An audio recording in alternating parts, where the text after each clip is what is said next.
So now let's have a look at how we terminate a tenancy if we want to manually terminate this tenancy. I'm going to take a tenancy that is going to end in 60 days.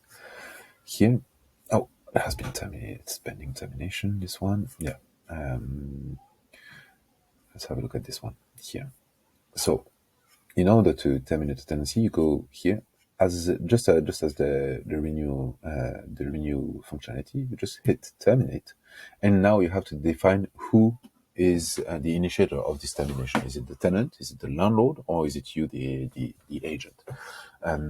Let's say in that case, and every time that you choose an initiator, you have like just a reminder of the rules, the general rules. So for the landlord, it's 60 days. For the tenant, it's 30 days.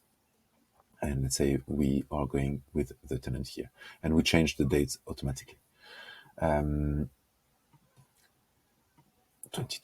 you can add a note, and you can also add a fee associated to that, especially if the tenant requests to terminate the tenancy before the.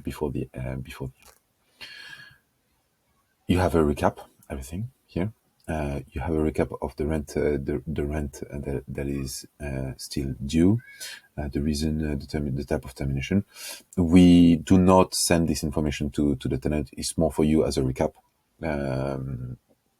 We could add this information back to the email, but we removed it after some issue from tenants who did not understand really the different type of data point that we were presenting. As soon as you hit that, then you have the status pending termination with the details of the termination date and the move out date. This is important. The termination date defines when the property will be available. So when you terminate a tenancy on the 22nd, this means that the tenant is allowed to stay within the boundaries of the property up until the 22nd till midnight. And the property will be available not on the 22nd, but on the 23rd. So this is important that we mention that because if you want to onboard a new tenant, you won't be able to onboard the tenant from the 22nd.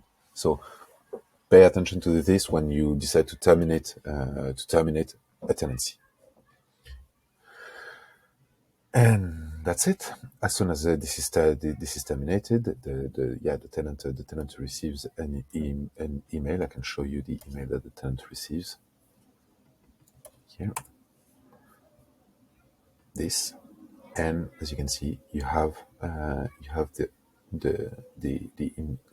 information, just the dates, and here it is.